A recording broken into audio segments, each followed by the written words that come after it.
Yeah, and whoever's here, thanks so much for taking your time to join us. This Help Network Entertainment Academy has got some really great events that are coming up. Be sure to check out their website, and we'll include that also here towards the end of the call.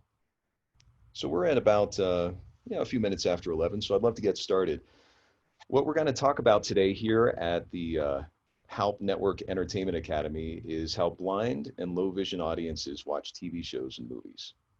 And I'm a sighted narrator who narrates the scripts that are written for movies and TV shows so that blind people can follow along to the visuals. If you can think about a radio sports announcer who's given the play-by-play, that's the gist of what this is doing for movies and TV shows. So one of the things that's this particular webinar is going to be focusing on is the narrator, and the narrator is one of maybe a dozen different roles within the creation of audio description. Uh, Audio description has been around for probably close to 30 years. You can learn a lot about it through different websites. If you can Google audio description, you'll find the ACB, American Council of the Blind, has the Audio Description Project. There's a lot of details there that you can learn about.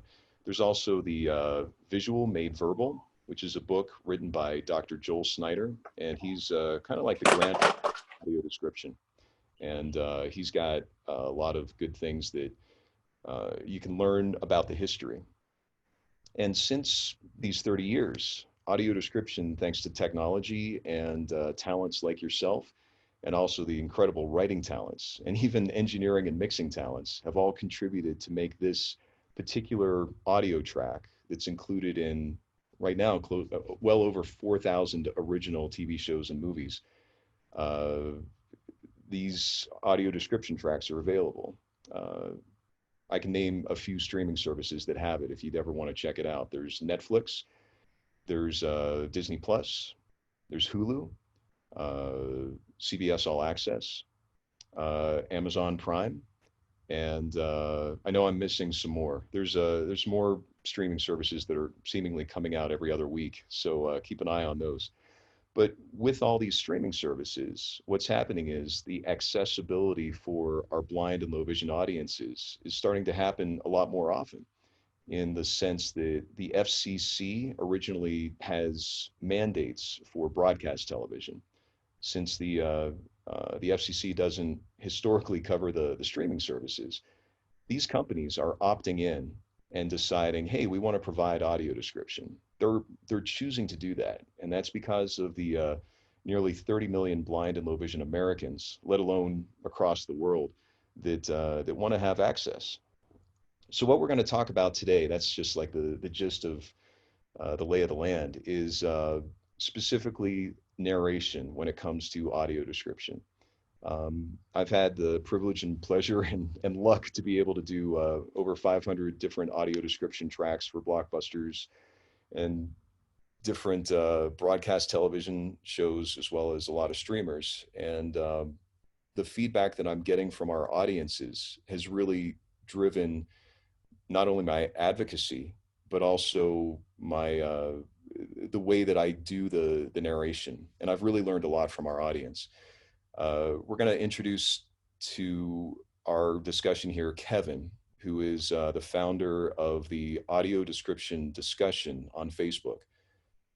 If you haven't joined it or heard about it, the Audio Description Discussion group on Facebook has over 400 different decision makers, narrators, writers, and audience members who are all very engaged in lively, positive conversations about audio description, where it is and where it can go, and it's a really exciting place to learn. So I'm really looking forward to having Kevin speak a little bit. So actually, it seems like now might be a good time to jump in and invite Kevin to share his perspective on the audio description narration side, specifically what works for him and what doesn't work, and he'll share some other things. If you do have questions for Kevin, we'll wait until he's introduced himself and shared a little bit about his experience. And I'll if it's all right with you, Kevin, I'll read aloud any questions that come in. So again, use that Q&A tab if you want to ask Kevin any questions. And Kevin, I'm going to unmute you here. Okay. Hello, everyone. First of all, it is an honor and a privilege to be able to share my experiences and my likes and preferences where audio description is concerned. I have been an audio description connoisseur for probably 17 years. The very first movie I ever saw with description, I saw in 2003. And the very first TV show about 9 years later. We didn't get it in Atlanta until sometime in early 2012. But I'm happy to say that more than half of the TV shows that we have now on the major networks all have description, and I think that's great. I think we still have a little bit of a ways to go, but it's definitely a good place to be in at this point in time. It has really opened up a lot for me. I watched television for pretty much the first 30 years of my life without description, and it has really made a huge difference being able to actually enjoy all of the same things that my friends are able to enjoy just by having it described to me and having it, verbalized. I think that we've come a long way, like I said, and we definitely have a lot further to go, which is why I actually started the audio description discussion group about a year ago. I wasn't expecting to have 437 members, but that's what we have, and it continues to grow every day, which is something I'm very proud of. We have, as Roy said, describers, narrators, and just regular people who get a great deal out of the service. And we do have a lot of great discussion. A lot of information is shared, and I really think that it has opened up a lot of avenues for people who otherwise would not have had a place to go to be able to discuss description. That this is something that was lacking before I started the group, and I think it has made a great deal of difference to a lot of people since the group has been started. As far as description for me goes, some of the most important factors for me are having a describer or narrator who can really put me in the story, who can really put me in the how do I say this? Someone who can actually put me in the middle of things and just keep me interested, keep me wanting more, keep me wanting to find out what's going to happen next. Someone who does a great job of painting the picture, someone who doesn't oversell it, but who makes it interesting enough for me to, like I said, want to know what's going to happen next. And the best way to do that is using the words that were written by the describer and their voice to paint a really clear picture of things.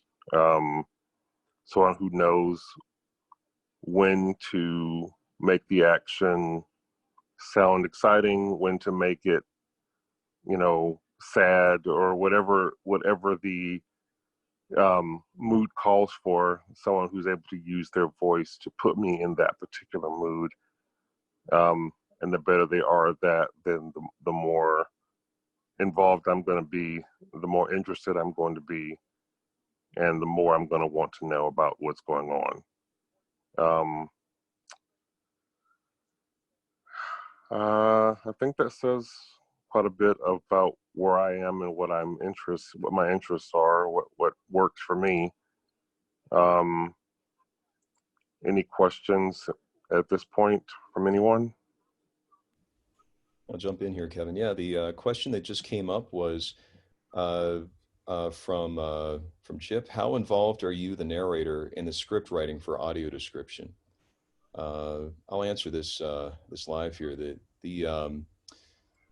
The script writing is done usually without, at least in the companies that I've worked for, it's done outside of my ability and outside of my knowledge. The writers that do this sometimes watch the content 3, 4, 5, 6 times, and make sure that they're capturing all the all the visual elements that are necessary to the story, and also make sure it fits in between the lines of dialogue. So it is a brushstroke, and I love how Kevin said about the painting the picture. That's the goal of the audio describer. One of the sorry, that's the goal of the audio description. One of the analogies I like to make is that each, you know, a picture's worth 1,000 words. There's what, 24 frames per second for a regular film. You know, right there's 24,000 words just in 1 second of film. So there's a lot of different things that have to be cut out, and so it's fascinating to see the decisions that have to be made by those writers. Um, and my goal, as I'm sure most of the attendees here are probably the voice talents, considering this is the Help Network, is to make sure that when Kevin watches the show, that he's not distracted by me. I don't want him to notice me. I don't want him to say, "Oh, that's I don't I don't like that narrator," or I also don't want him to say in the middle of watching the show, "I like that narrator." I don't, his immersion in the story, as he said, is crucial. And our talents as voice actors is to be able to communicate that in a way that rides that emotional nuance. It is a form of performance, the narration track for this, and to find that sweet spot is a work in progress. That it's really important.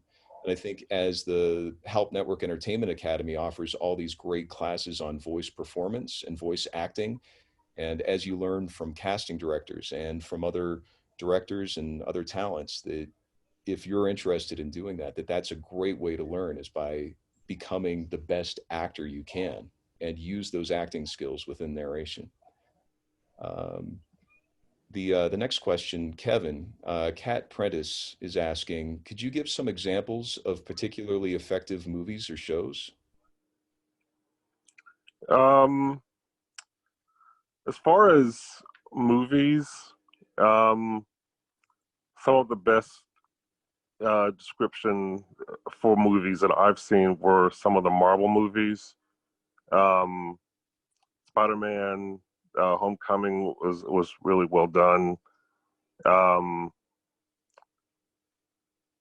I didn't see this movie specifically, but I actually went with a friend of mine who saw The Last Temptation of Christ. It was one of the first things that I remember having description, and she was very amazed at how well the movie was described in addition to the subtitles. I think there was one person who was reading the subtitles and another person who was describing the movie, and the connection between the two was a perfect fit for her. As far as TV shows, a lot of the animated shows that I watched before I had audio descriptions, such as The Simpsons and The Family Guy, it's amazing to me how much I was missing as far as the side gags and things that are nonverbal, um, that that were brought to my attention when I actually started watching those shows with description. Um, Same thing with any kind of sci-fi TV show or movie. Unfortunately, a lot of them don't have description yet, but the ones that do have it, it is amazing how much information is missed when you just follow the dialogue. The dialogue is important. It actually does fill in a lot of gaps, but there's nothing like actually knowing exactly what is happening on the screen, which is something that having audio description emphasizes in a big way. Thanks, Kevin. We got another question for you. This is from Jake Stevens.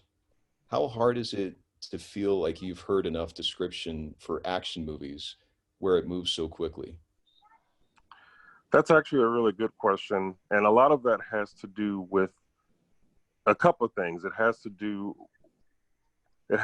with the narrator and how quickly they're able to piece together everything that is happening, but it also has a lot to do with the person who wrote the narration. Because if you're a good writer, then you pick up on all the nuances as they happen. And sometimes in those action scenes, there's a lot that happens in a short period of time. And sometimes if you're not really paying attention, you can trip over yourself with all of the information that is being shared, by the narrator to the person who's watching it. So it's important to not miss anything. And a lot of the action movies that I watch do have done a really good job of filling in those gaps. It's TV shows as well. I mean, there's sometimes a lot can happen in about 4 or 5 minutes, and it really says a lot when the person is able to communicate all of that. And once it's over, I can honestly say that I got everything that was supposed to be given to me, I got in that short period of time. And that can be really tricky, but it takes a really great describer and a really great narrator to not miss any beats there. Thanks for saying that. When it comes to the narrator, Kevin, one of the things I'm hearing from audiences like you is that we've started to move the conversation beyond does it have it or not to quality and excellence. That we're now starting to talk about, and specifically in this call, the narrator, like you had made some really great points about what I think the immersion is, like what keeps you interested in what's going to happen next. Are there any examples that you can think of with narration that you've heard that made that difference for you? A lot of the CSIs and shows like CSI and NCIS and Law and Order, a lot of those shows I watched before Description came along, Criminal Minds, and I got a good deal out of them beforehand. But like I said, it really is amazing to watch those shows now and pick up on some of the things that a describer sort of bring to light that as a regular TV watcher without Description, I would have had no idea about. And I can't stress enough just how much of a major difference it is to be able to just sit there and not really miss anything, because the person, I think it's important to think about the person that you are narrating the TV show for or writing the narration for. And there are some really great people out there who pick up on pretty much everything that needs to be picked up on. There are some things that I've watched where there's a narration maybe every 5 or 10 minutes, which I guess sometimes is okay, but there are a lot of things that are missed when that happens, because there are some things that I pick up on just because I'm able to pick up on them, but that other people might not be able to pick up on. So I think it's important to remember who your audience is when you are writing the narration. And when you are doing the narration, it's important to remember that there are going to be some things that some people will pick up on that others won't. So it's important to just sort of remember who your audience is. And I can't think of any specific examples, but I will say that in the last 8 years of watching television with Description, it has really improved a great deal as time has gone on. Number one, with the content that is out there, and number two, with how the description has been written. It's changed a lot over the last 8 years that I've been able to have Description.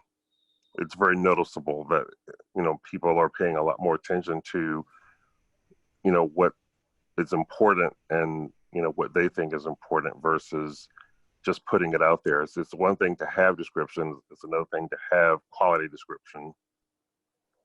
Mm-hmm. And with that audio description narration, here's another question. William's asking, it would seem that some of the intention for voice actors in a game is to lend their voices to enhance the audio description, and in some cases, be the draw or center of attention. But here it feels like the narrator's job is a balance of both conveying information and to almost blend in and be unobtrusive. Would you agree? I And would agree completely. As you said earlier, um, it shouldn't be what a great narrator that is. It should be what great narration is being done.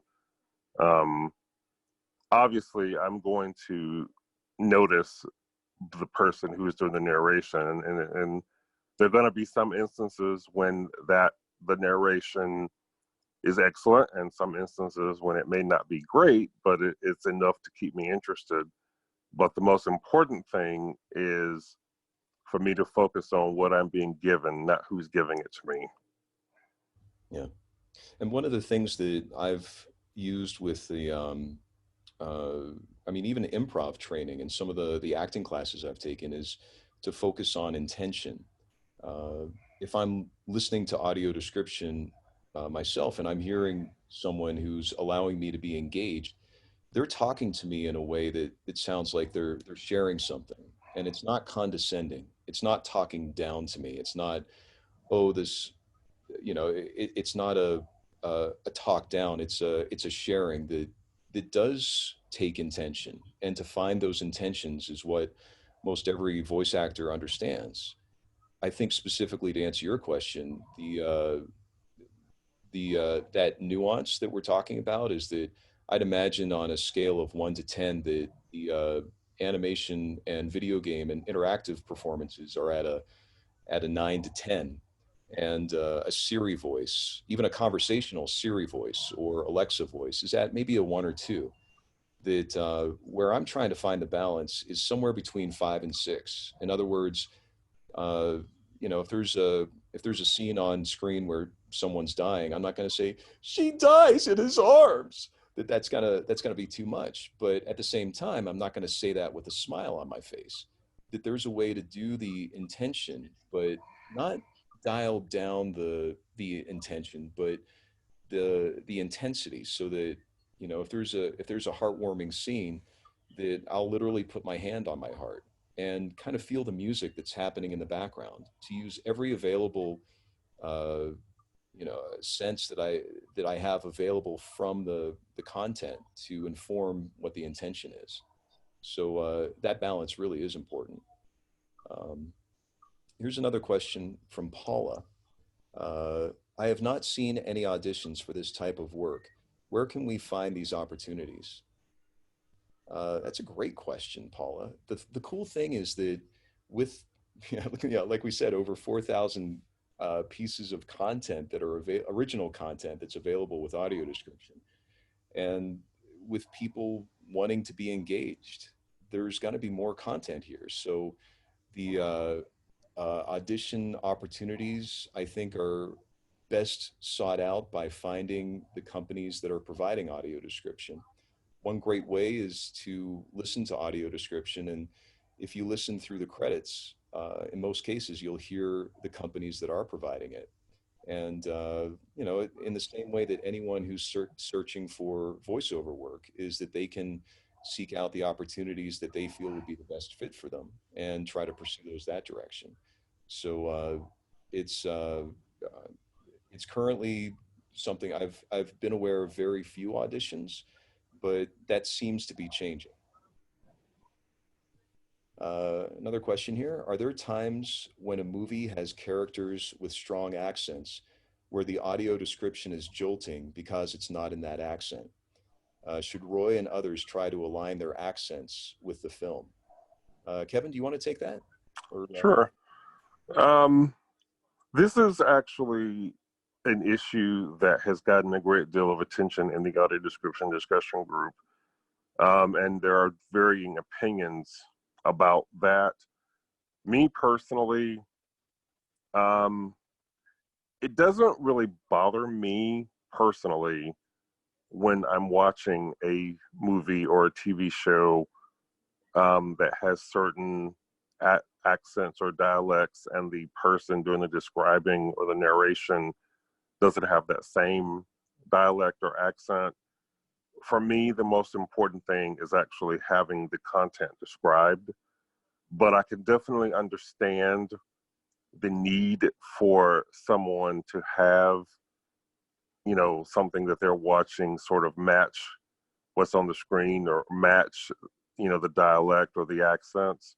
Hmm. Um, Black Panther is a perfect example of that. I think the person who described Black Panther is British, and there was some concern about why the person who was describing Black Panther wasn't African American.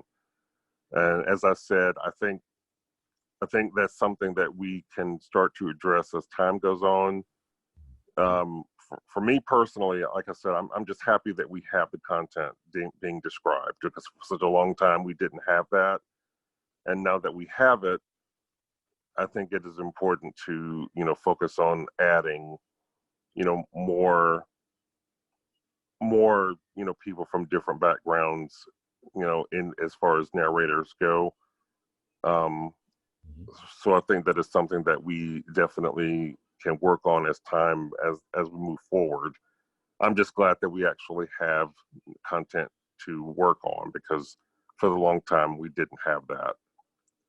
Oh, it's so exciting to hear you say that, Kevin. It's one of my favorite things is seeing on the on-camera side that performers with disabilities are getting representation. And in this area for narration, that's no exception. That not only performers with disabilities, but people of color and different genders and different exposures to our audiences. As far as the performance goes, I'm imagining sometimes it makes sense to complement the as Jake asked, the accents where it kind of fits in. And then other times where it might be helpful to have something that's just a little more distinguished so that it doesn't sound like another character in the film. So it's a really strange and unique judgment call, and that kind of nuance is a great question, Jake. Thanks for asking that. The next question is from Robert. If a budding voiceover artist wanted to do AD, what is a good home setup to start with? Uh, Kevin, if it's all right, I can jump in here. Yes, please. The budding voiceover artist has a lot of great opportunities, specifically within the this Help Network Education Academy, Entertainment Academy. That the opportunities to learn how to be an actor are first and foremost the number one thing to do, and to be able to do those intentions in a way that builds the not only the relationships with the other characters if you're doing interactive, but within our world of narration to be able to find that nuance. So that's first and foremost the most important thing. And as far as a home setup, it's there's a lot of great opportunities to learn about professional studios, either on social media or on different reputable blog posts or even YouTube experts. There's voiceover professionals. If you just do a general Google search and find people who are working in the business who are able to deliver the professional broadcast quality studios, you'll learn that a lot of people have invested years and tweaks and adjustments and equipment, that there's no one size fits all for everybody. But it's a really great question, and I encourage you to explore your options out there with the different resources that are reputable. And again, I go back to really emphasizing that it's acting, that all voice acting, even though you may not be on camera, it's still acting, and it's a form of acting that's it's really important. And to be able to play those intentions clearly and in ways that are as truthful within the scene, that's it's a great opportunity to learn from help academy experts. Next question. Oh, is THNEA planning to give classes in audio description at any point in the future? That's a great question. I think by reaching out to the Help Network and letting them know that that's something that you're interested in, that's a great way to get that going. There's a lot of different opportunities that they have that, in the meantime, you can learn. Like I said, you can learn more about different ways to be the best voice actor you can, and all of that will help inform your narration. Even though that sounds like, oh, it's just reading words, there is a subtlety to it, and there is a real uh, and Kevin, correct me if I'm wrong, but you've heard voice talents before that are animated characters, and you've also heard narrators.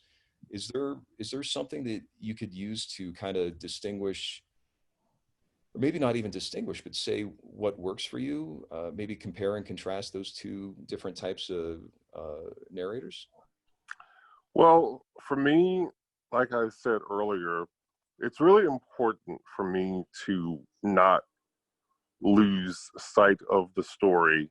And some of the best narrators are the narrators who know when to be exciting, when to be sad, when to be when to emphasize things, when to not emphasize things. You know, when a sad scene happens, as you said before, you wouldn't be saying with a smile on your face, but you would sort of say it in a way that puts the TV viewer or the movie watcher in that frame of mind. And there's definitely, some describers out there who basically just read words on a page, and it's very clear that that's what they're doing. But some of the best narration I've ever gotten, comes from people who actually know when to use certain tones and when not to use them. The most important thing is making sure that I don't lose sight of the story, and there definitely are some excellent examples of that out there right now, and they seem to get better as time goes on. That's great to hear. Let's do one more question here. And before we get to the question, if you look at the chat window, there's a few different comments that are trickling in on ways to contact classes at helpnet.com and the website helpnet.com/academy. Uh, if you look at the chat window, you'll see that a few people have shared some specifics there. Here's another question. If there are so few calls for AD narrators in particular, how does a voice artist shift from doing game voice acting per se to audio description? So again, if there are so few calls for AD narrators in particular, how does a voice artist shift from doing game voice acting per se to audio description? Um, I think I might be able to address that. I think the way that we're distinguishing is that it is a different art form in the sense that we've got uh, let's say a theatrical live Broadway performer who's in a Hello Dolly production. I'm sorry, I thought of Hello Dolly. I must be regressing here, but something that's got a big action, big over the top performances, great singing and belting. If you took that particular character and put them in, say, a very intimate horror film, that's going to stand out in a way that doesn't work for you, and it's probably going to take you out. Both of those things are performances. So it's important to be able to say that, as a voice actor, all of you who are voice actors are super talented, and you've got maybe five or six different ways of your craft being executed, whether it's a commercial or if it's a performance in a video game, or maybe a podcast character with some of the new uh, more acting based fictionalized podcasts that are coming out, kind of like the old radio plays, that each of these has a different way of executing the performance. And I feel very strongly that with audio description narration, our goal is to use those skills as best we can without sticking out. Uh, one analogy that I'd love to use is if you're listening to a movie or film and you see someone walking across a hardwood floor and you hear just like a tap, tap, tap, and it kind of jolts you out of the story. It's like, wait a second, that doesn't align with me. There's something off about that. And at the same time, if you don't hear anything and you see someone walking, it's like, oh, that I don't understand that. That when Foley, when footsteps are done in a way that doesn't stand out and doesn't get in the way, that's good Foley. And I think in our example here with audio description is that good craft of narration brings the user there.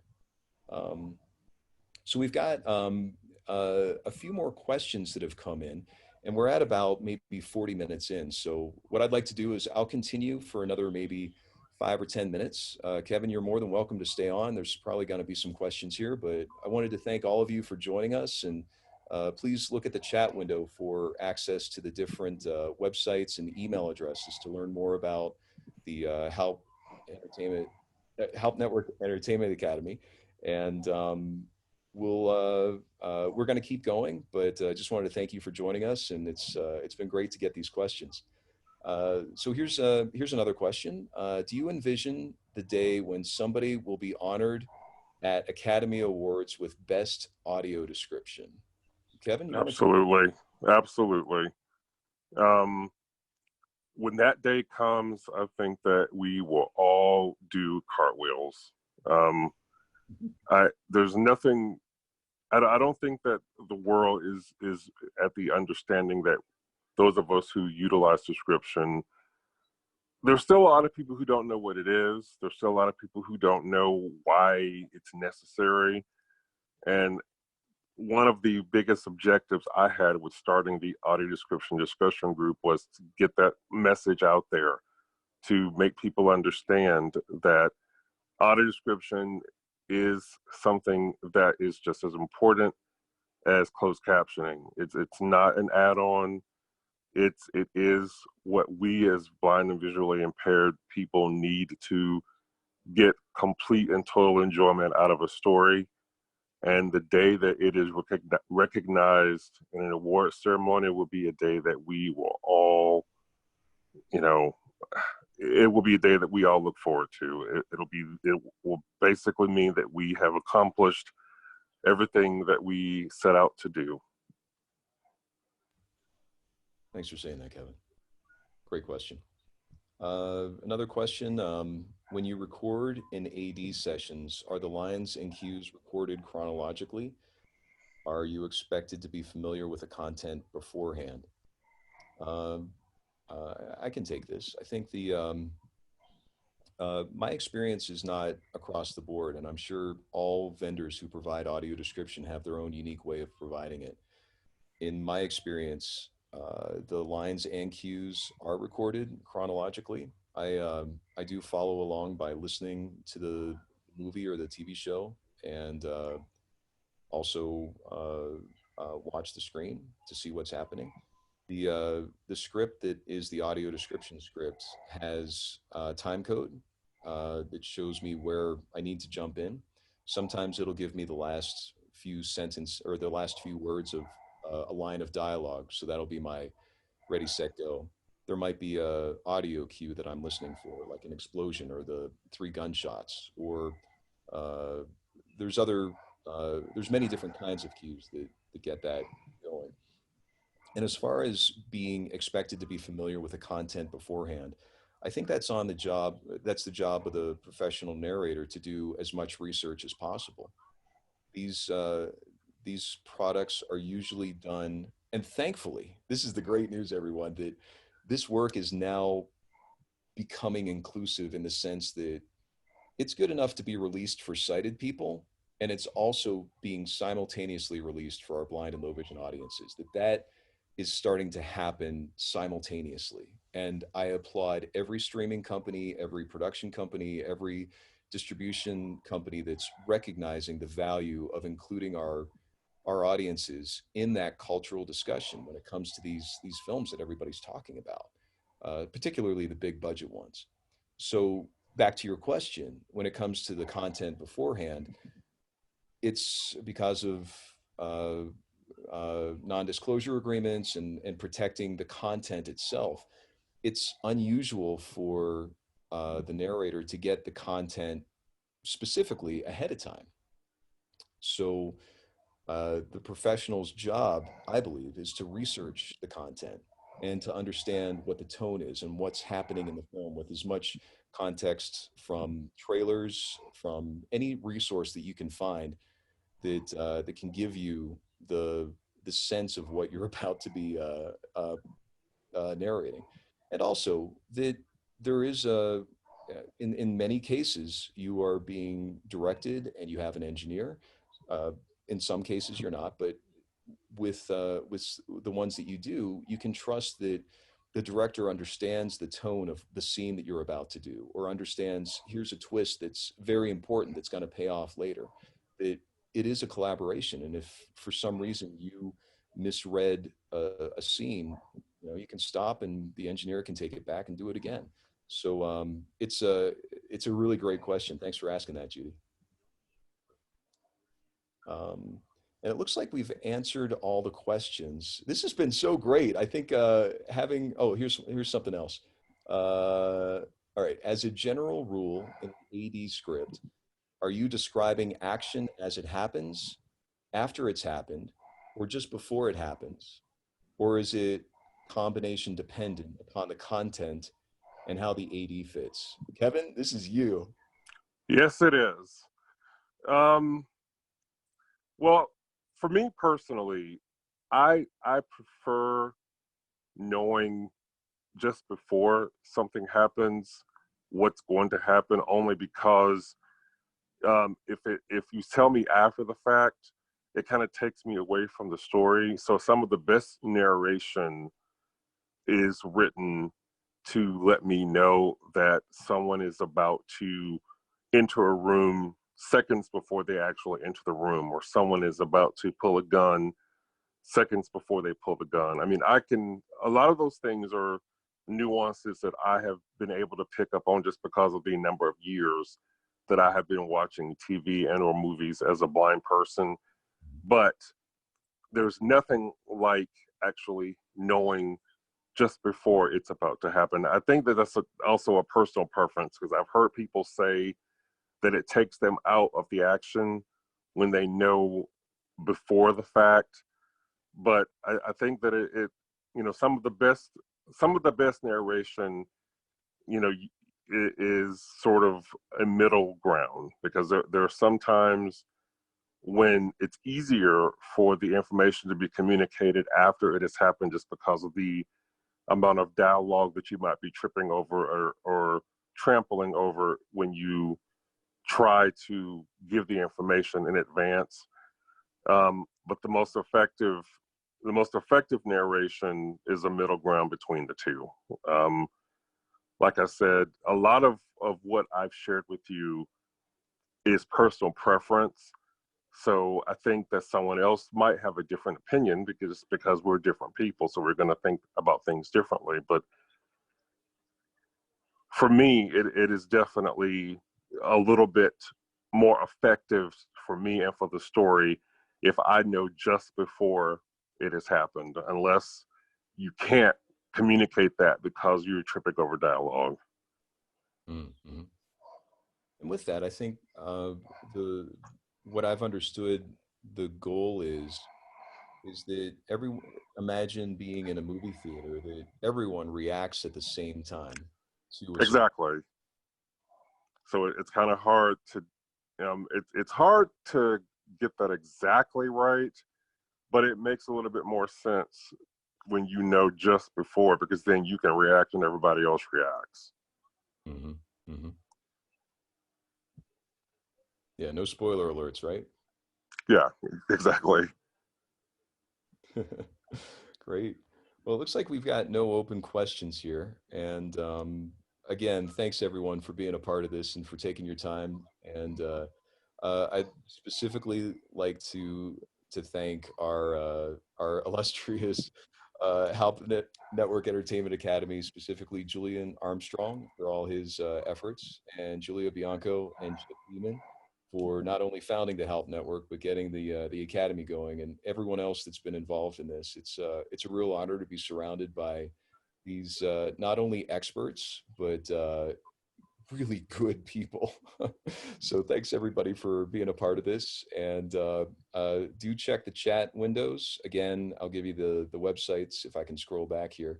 It's let's see, helpnet.com/academy for the website, and the email address is classes@helpnet.com. I'm hesitating because I think if I said that wrong, somebody correct me.